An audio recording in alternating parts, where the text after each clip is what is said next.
Hello, hi, folks. How are you? Welcome. Happy Friday. In hopes that you squeezed more out of your day than the day squeezed out of you. Welcome. Good to see you. If you're joining me live, let me know you are here. If you're catching the replay, it would be nice to know you caught the replay. Give me some feedback if you would. Hey, Valentine's Day is right around the corner. It's on Monday here in US. And if you're celebrating, good for you. If you are not celebrating, good for you. If you have somebody to celebrate with, good for you. If you don't have anybody to celebrate with, good for you. Either way, good for you. But what I want to share with you tonight is I ran into this read, True Love versus a Crush. And I figured, for Valentine's, this is a pretty darn good subject. Let's talk about it. Let's talk about whether it is a true love situation or a crush or infatuation. So, well, I guess you got to start with, do you have feelings for someone? I mean, if there's no feelings for anybody,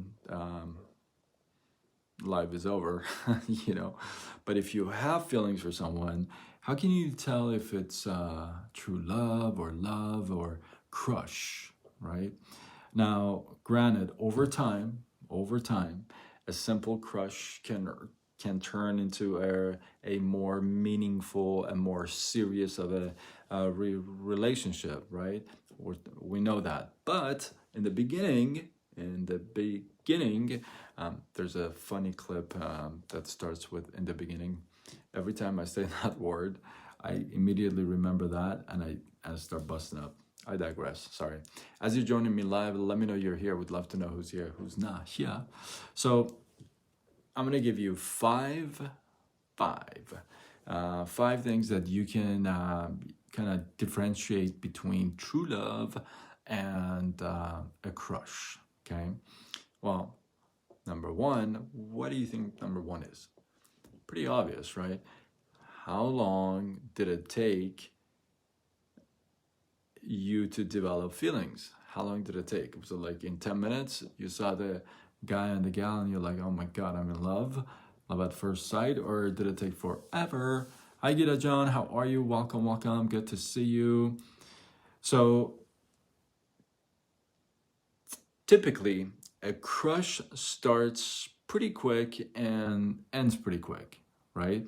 Now, in the initial stage, you can go through a period of idealization where your crush seems like perfect, like flawless, like everything he or she does is just amazing. Everything he or she says is just like it's coming out of an angel's mouth. You know what I mean? When you develop a crush on someone, your brain releases dopamine and norepinephrine. These are two neurochemicals that are responsible and designed to create bonds. How crazy is that? Let me just pause for a second. Did you hear that? These are two neurochemicals that are designed to form bonds between people. That stuff should blow your mind.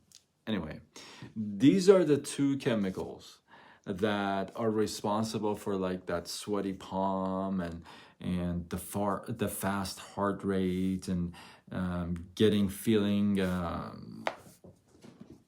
you experience whatever you're like, getting really excited when your crush sends you a text back. You know what I mean? That's what this is responsible for. However, this period doesn't last very long.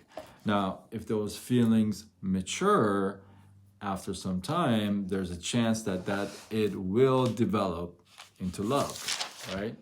Right. Number two. The second way you can differentiate between love and crush. Number two, do you idealize the person? Like, do you worship the ground they walk on? Pretty much.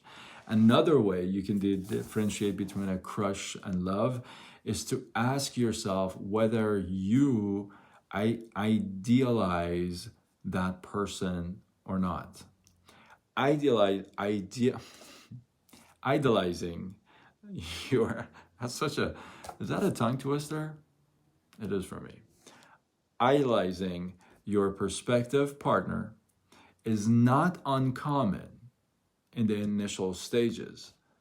But when you fall in love with someone, you look beyond those qualities and you no longer think in terms of perfect or flawless. You learn to love and appreciate your partner for who they are, including all their faults. That's when you fall in love. All right? Number 3. Is this good or what? This is pretty cool, right? I think so. Number 3. Is your attraction just physical? Think about that.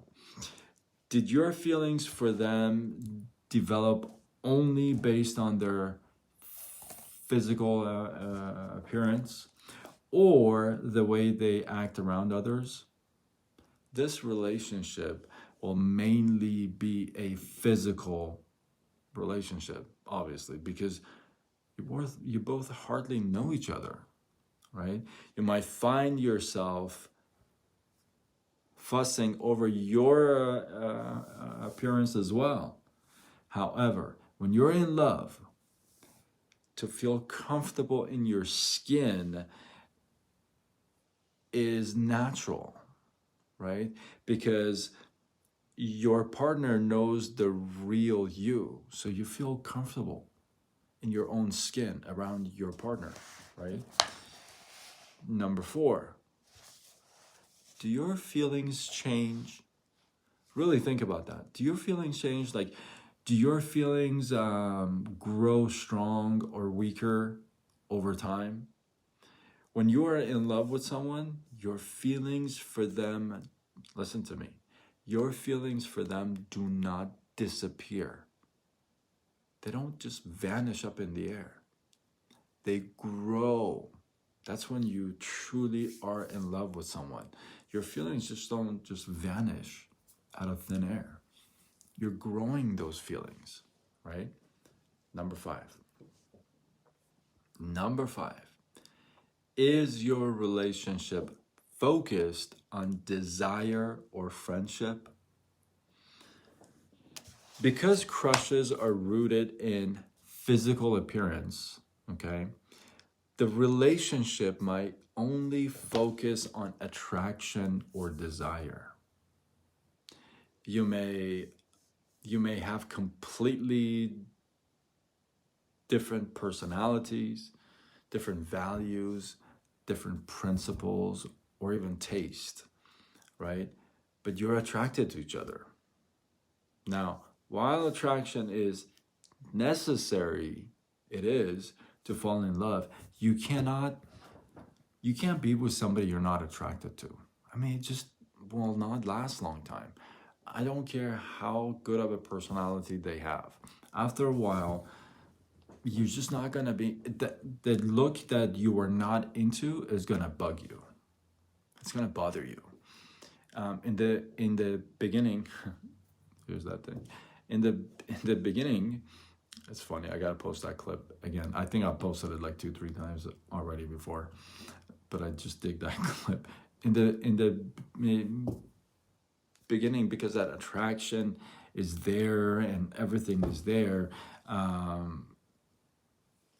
that attraction is important in the beginning, but it's not the foundation that builds lasting relationships. Like, you got to be attracted to your partner, because after a while, like I said, if you're not, it's gonna bug you. It's gonna get to you, right? So the attraction has to be there, but attraction is not what you. It's not the foundation that you build a relationship on, right? That's a different foundation. Yes, attraction needs to be there, but that's not the floor, right?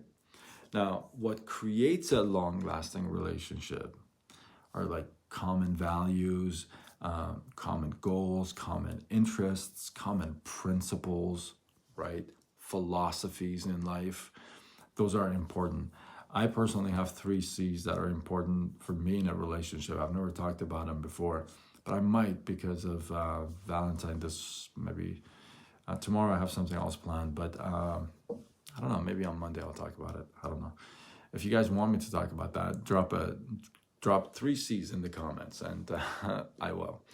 But yeah, so what creates a long-lasting relationship? You gotta have the same. This is so important because values and principles and goals and interests are important, in that you guys got to be able to see eye to eye. If you have one principle, one value that you cherish, and the other one mocks it down constantly, that's not a healthy relationship, right? So you got to have some commonality somewhere, right? Hopefully these 5 help you to differentiate between true love and crush. Number 1, how long did it take you to develop feelings? Number 2, do you idolize the person? Number 3, is your attraction just physical? Number 4, do your feelings change? And number 5, is your relationship focused on desire or friendship? Which one of these really just kind of jumped at you? If you like somebody, you know, which one of these kind of jumped at you? Which one of these kind of grabbed your attention the most? I'd love to know that. Drop your comments below. Let this feed grow. I appreciate you guys. Hopefully you got some love, some inspiration, some value from this. Hopefully enough to say, you know what, I'm going to share this live. I'm going to tag people to this. I'm going to share this on my wall. I'm going to do whatever it takes to spread the love. So if you do, I appreciate that. Thank you. And like I said, I really definitely want to know which one of these kind of jumps at you, because once you start thinking about it and talking about it and putting it in comments, you start thinking about it and your brain starts to find reasons why you're thinking about that, right? So it's a good thing for you to voice what you're thinking, right? Safe environment. Obviously, you don't want to voice somewhere that you can, it's not a safe environment, but to be able to speak out what's on your mind, it's going to help you find answers. It really will. Try it. Drop your comments below. Let this feed grow. And I appreciate you guys. Remember, if you share, you show that you care. Until tomorrow, where we do it all over again. Much love.